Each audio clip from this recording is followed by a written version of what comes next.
great controversy. It is on page 306. And she's commenting. Yeah, Heralds of the Morning. Heralds of the Morning. Right? And she's commenting on the events in Matthew chapter 24 and in Mark, which talk about the dark day and the falling of the stars. And Revelation chapter 6, which talk about the great earthquake, the dark day, and the falling of the stars. What I'm reading is what she's commenting on that. Okay? Is there another headline apart from Heralds of the Morning? Let me just look and see. They have so many different great controversies here. Put it in. Okay, I'll tell you what down. Chapter 17. Chapter 17. Nearing the Advent Heralds of the Morning. Chapter 17. Right, wonderful. Right? Yes, Okay. Okay, so now I'm reading what Sister White says here. And she talked about the Lisbon earthquake, which happened in 1755. And then she says, 25 years after that, which will bring it to 1780. So she says this. 25 years later appeared the next sign mentioned in the prophecy. Put it down somewhere. The darkening of the sun and the moon. What rendered this more striking was the fact that the time of its fulfillment had been definitely pointed out. Okay? So, Savior definitely pointed out. She says, what rendered this more striking was the fact that the time of its fulfillment had been definitely pointed out. In the Savior's conversation with his disciples upon Olivet, after describing the long period of trial for the church, the 1,260 years of papal persecution, concerning which he had promised that the tribulation should be shortened. Thus, he does mention certain events to precede his coming and fix the time when the first of these should be witnessed. In those days, after that tribulation, the sun shall be darkened and the moon shall not give no light. Quoted Mark 13:24. The 1,260 days or years terminated in 1798. A quarter of a century earlier, persecution had almost wholly ceased. Between these two dates, according to the words of Christ, the sun was to be darkened on the 19th of May, 1780. This prophecy was fulfilled. Understood what I just read? What did she say?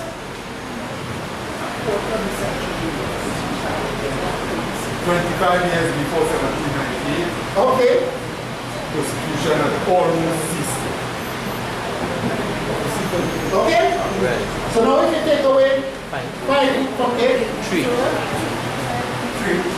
If you take away 7.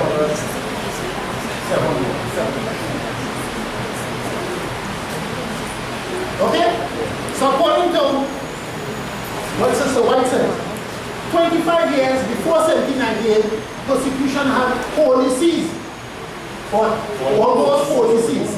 And then she says, immediately after that, then this was supposed to take place. Okay? Yes. Follow me, right, brethren? Yes. Follow me? So 25 years earlier, we bring it to 1773. And she says around that time, persecution had almost wholly ceased. And after that, then Christ says, this is the sign we're looking for. Between the 2 days. Between the 2 days. So when Christ said that except those days shall be shortened, or there shall be a shortening of the days, what he was referring to, not the length of time the papacy had its reign for, but for the persecution during the length of time the papacy had its reign for. Right, brethren? Not the length of time the papacy reigned for, which is 1,260 years or days, or 42 months, or time times and half a time, or time times and dividing of time, but the persecution of the saints during that period. Okay? Because as I said, remember in Revelation chapter 13, no, in Revelation chapter 12, the woman Let's just read it. Revelation chapter 12. Revelation chapter 12, from verse 13 to verse 17. Okay? And this is what it says. And when the dragon, which we know is Satan, saw that he was cast onto the earth, he persecuted the woman which brought forth the man child. So when he persecuted the church, it was responsible for bringing Christ. Okay? And to the woman was given 2 wings of a great eagle, that she might fly into the wilderness. That she might fly into the wilderness, into her place, where she is nourished for a time and times and half a time from the face of the serpent. Alright? So here it had some form of nourishment. During the persecution period, or during the 1,260 years, it had nourishment. And higher up in verse 6 and 7, and you can feed them here. So you have nourishment during that period. And listen to the serpent now. And the serpent cast out of his mouth water as a flood after the woman, that he might cause her to be carried away of the flood. And the earth helped the woman, and the earth opened her mouth and swallowed up the woman, swallowed up the flood which the dragon cast out of his mouth. And the dragon was wroth with the woman, and went to make war with the remnant of the seed, which keep the commandments of God and have the testimony of Jesus Christ. So here it identifies that during the period of persecution from 1,400 days, yes, people were losing their lives. People were losing their lives. But while on one hand people were losing their lives, people were also surviving also too. They were being nourished or they were being fed. They were being fed, they were being nourished. And in the light of that, Christ said, you see this great persecution? If it continued unabated, unhindered, uninterrupted, all people will eventually, the earth will eventually be depopulated of human beings. So in my mercy and in my wisdom, I will cut short the persecution. And if I curtail the persecution, it will have wicked people alive, it will have righteous people alive. More so, it will have righteous people in order that the wicked people may be blessed. Okay? In other words, the society may continue and extend for the purpose of God, for the righteousness of God. So this is what I'm saying. The cutting short had to do not with the reign of the papacy, but the persecution during the reign of the papacy. Alright? So the cutting short or shortening of the days had to do with the cutting short of the persecution during the 1,460 years, and not the length of reign that the papacy had. Yes, he reigned from 1,260 years, or from 538 to 1719. But also, as with the studies that have been given on the text, the Innocentian period is known as the height of the papacy. After that, the papacy started dwindling its power and its influence. As a matter of fact, around this time, the Illuminati has already had intention of destroying the papacy. So what the papacy had was to do was to shift its focus from the person who they call heretic and watch the Illuminati, because the Illuminati was really against them. And that's what actually happened in France there, so that they showed them this is our intention. As a matter of fact, they moved from France and they came right in Italy and they threw the pool. Alright, so during that time, they had changes, societal change, political changes that was going on that the papacy couldn't ignore. They ignored it to their own detriment. Alright, so they had to do something. So I said, it's not the reign of the papacy, but the persecution during the reign of the papacy was short. Alright, brethren? Amen. Amen. Okay, then let's, what then can I start? How fast? Okay, now let's look at a few texts and then we'll close over here, right? Okay, so, Before somebody have a question. I was going to ask if any questions so far on what I've been saying. I have a contribution. Okay.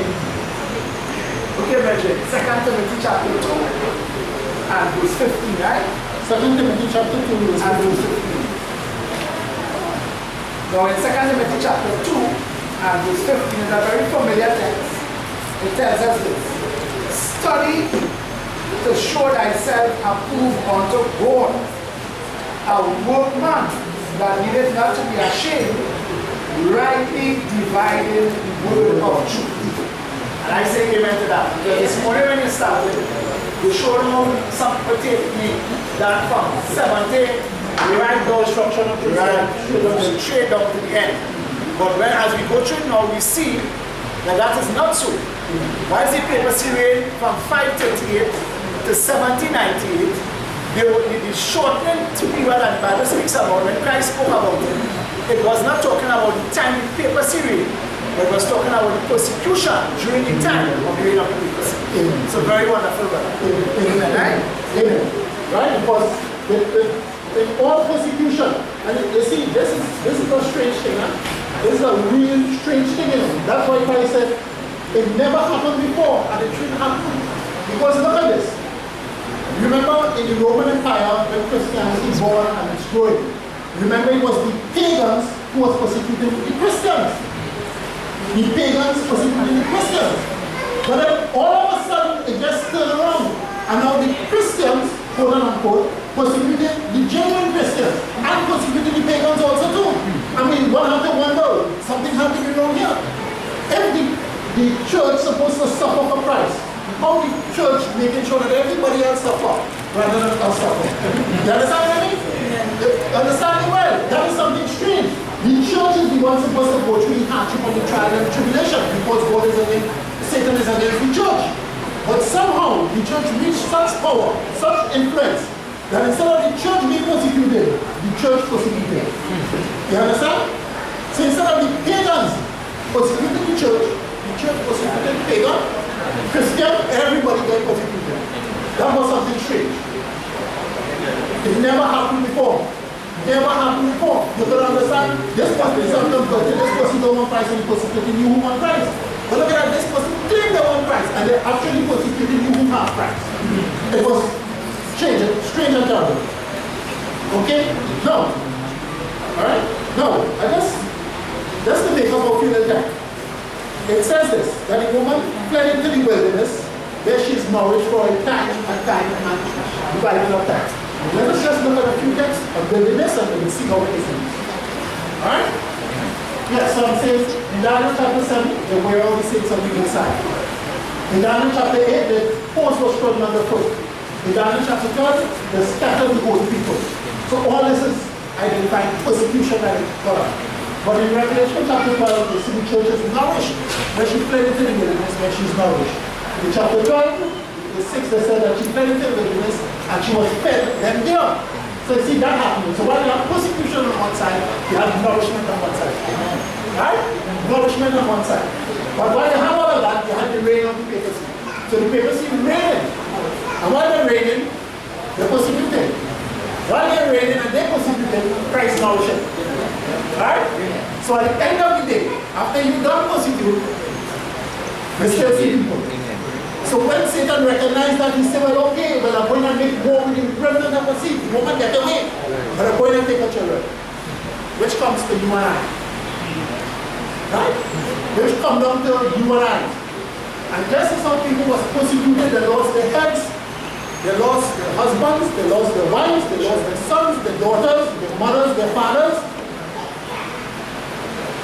We also, that is what we are facing around the corner, around the bend. You understand? We ought to resolve in our hearts and in our minds trouble coming upon the face of the earth. If you are a Christian, trouble is coming for you. And if you're not a Christian, trouble is still coming for you. If you are a Christian, you will be able to endure the trouble and be successful. If you are not a Christian, you will not be able to endure the trouble and you will not be successful. So if you look to the right, trouble coming. You look to the left. You know the statement, you're between a rock and a hard place? When you're between a rock and a hard place, the devil and the deep blue sea. You understand? So when you look on one side, the rock, hard place, the devil, the deep blue sea. So the only other place you will look is up and see Yahweh. And he can help you in all situations. You understand? In all situations. You can deliver you from the rock, the hard place, the devil, and the deep blue sea. But your trust must be in Yahweh. If you fail to put your trust here, when trouble and hardship come, and it is coming, you will not be successful. You will be swept away. Swept away. And now is the time for us to purify our hearts, purify our characters. In other words, Christmas coming and everybody prepare for Christmas, but Jesus coming. Amen. You understand? Jesus coming and they better prepare for Christmas. And the house that we need to be is the house of your heart. Put up things there. Decorate there. Because when Christ comes, if you can see holiness inside of you, you can't go with him. We have to go beyond. You have to go beyond. So make sure you decorate your hands with holiness. And holiness is free.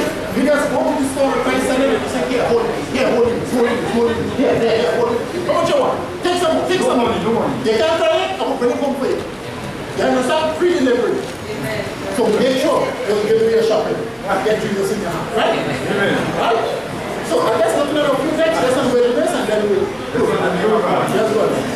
Let's make a point that's concerning the shortening of the days of persecution. Right? It says if those days was not shortened, no flesh would have remained alive upon you. That is no Christian, no heathen, no pagan, nobody.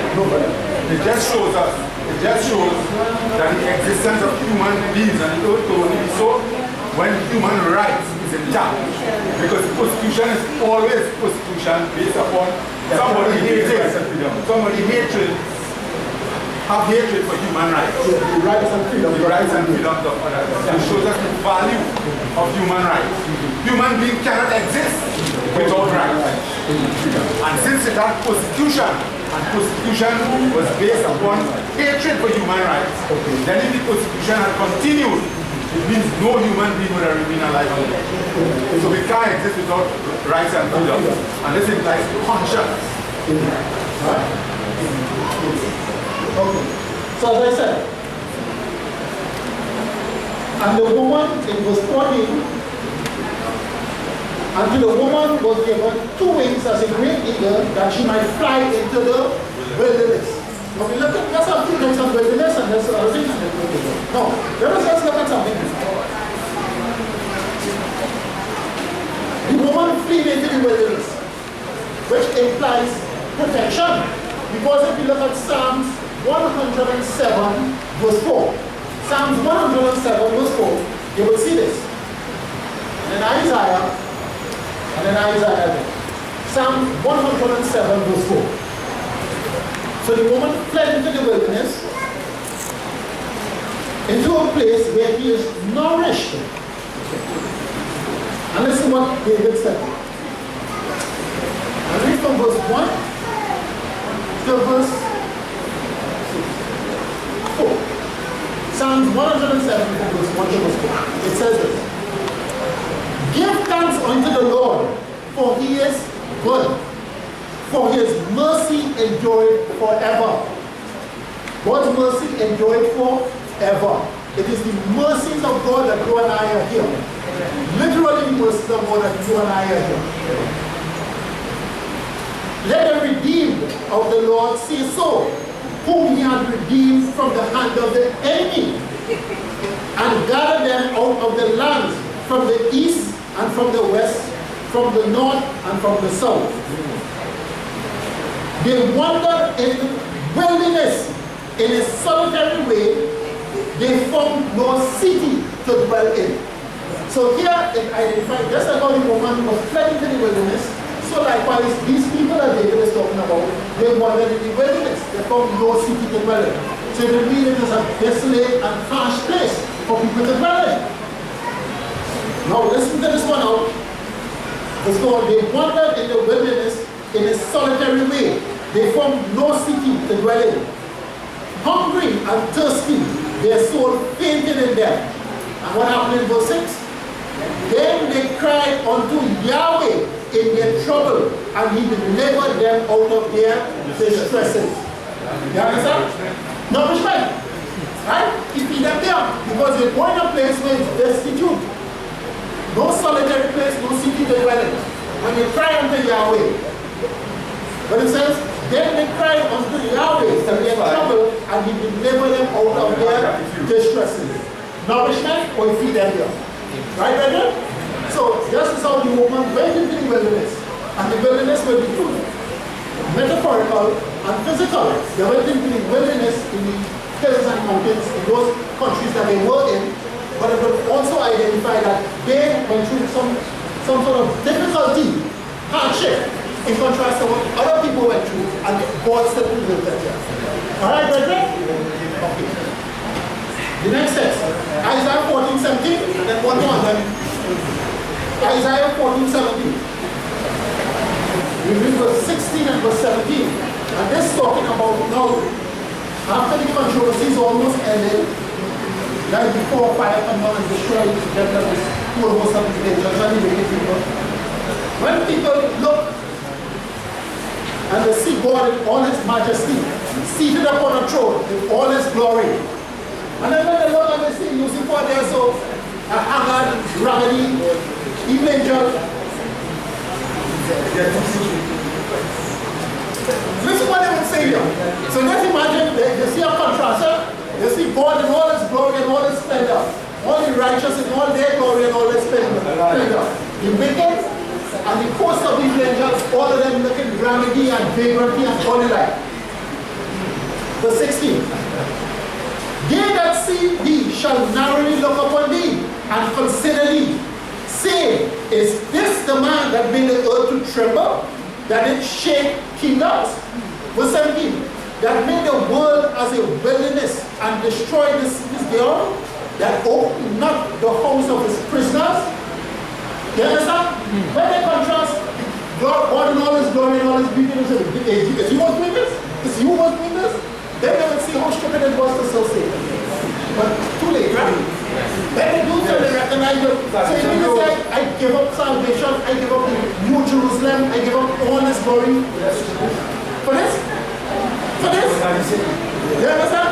It's embarrassing. In other words, like someone come and tell you, I sent a piece of gold here. I sent a piece of gold here. Yeah. But let me see, no, man, but if I keep looking around, you might have to watch it. You want, while he's walking out, you see what makes stone in a bag. And they say, well, I give away my $100 for this big stone. Buy a stone in the yard. I can easily go and get one. You understand what I'm saying? In other words, when they see the contrast, all this splendor, all this glory, is who was responsible for bringing this kind of chaos and destruction upon the people here? You understand? Right? Now, what about next? Isaiah.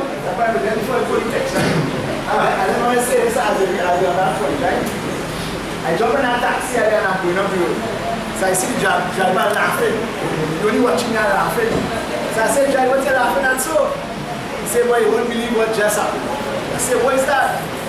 He said, I know because my passenger here and dropping off.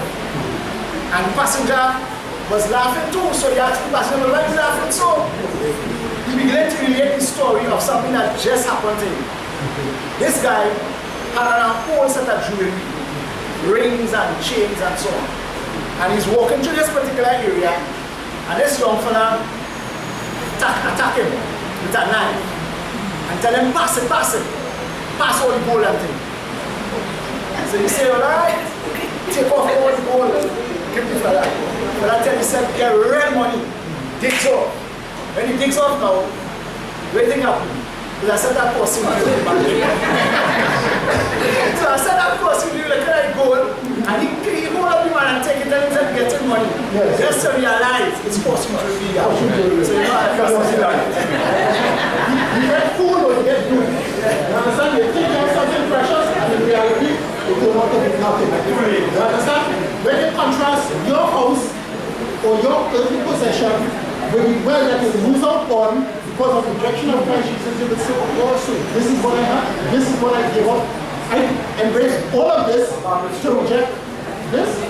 You understand? In other words, David said, if I just a doorkeeper in your kingdom, there's already me.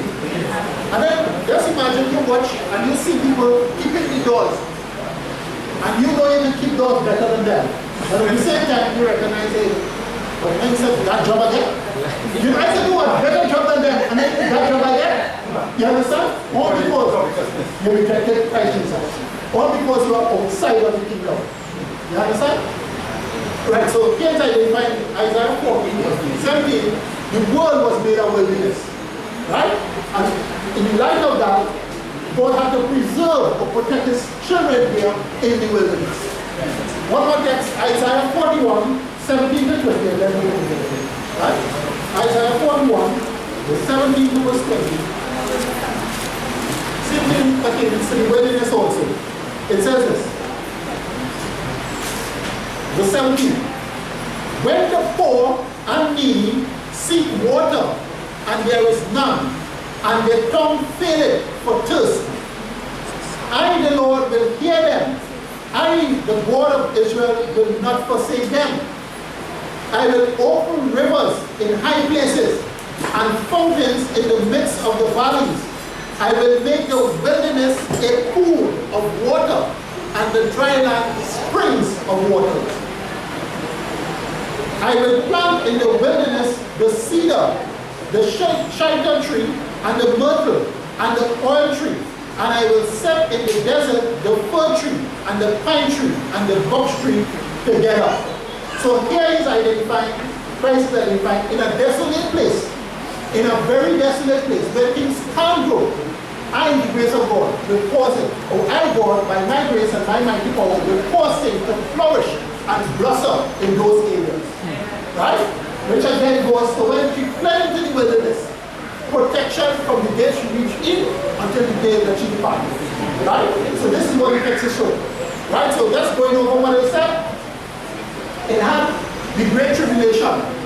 The Great Tribulation of papal reign, which was for 1,260 days or years. During that period, they had persecution, which where all the saints trudging underfoot and stepping the holy people. That happened during this period. They also had something known as a nourishment period also too, or nourishment during that period also too. Now Christ, in his mercy and wisdom and love for his church, he said that the days shall be shortened. The days were shortened, lest no flesh shall remain alive. The days that were shortened, not the reign of the papacy upon the earth, but the persecution during the reign of the papacy upon the earth. And as very controversy, 25 years before the wounding of the papacy, which will bring us to the 17th century, persecution had almost wholly ceased. Right? It was no longer organized and relentless as it was in previous years. And to mark that, May 19th, 1788, Christ says, immediately after the tribulation, the sun shall be dark and the moon shall not be light. So you know, this is an indication that tribulation had cut short. Alright, right, so the Great Tribulation has the reign of the papacy, and it also has the persecution during the reign. And it also has the cutting or restraining of the persecution during that period. Alright, brethren? Okay. So, without further, we can close off by a word of prayer. Alright?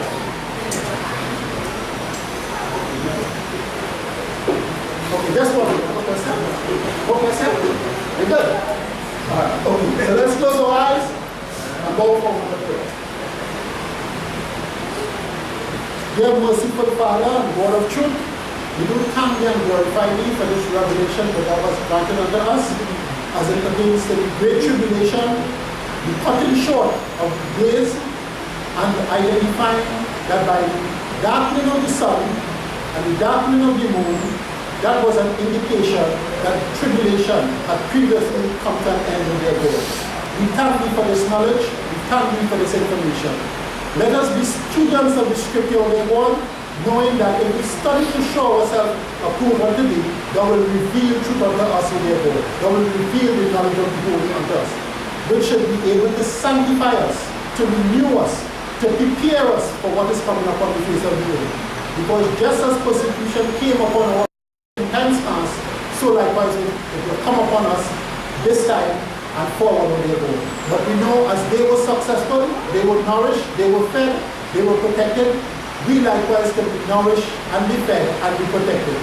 So let us, O dear Father, resolve in our hand to go the distance.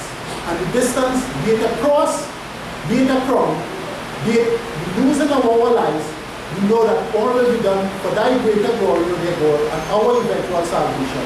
So bless us towards this salvational end, we ask through no other name, but the name of Christ Jesus the righteous. Amen. Amen. Amen.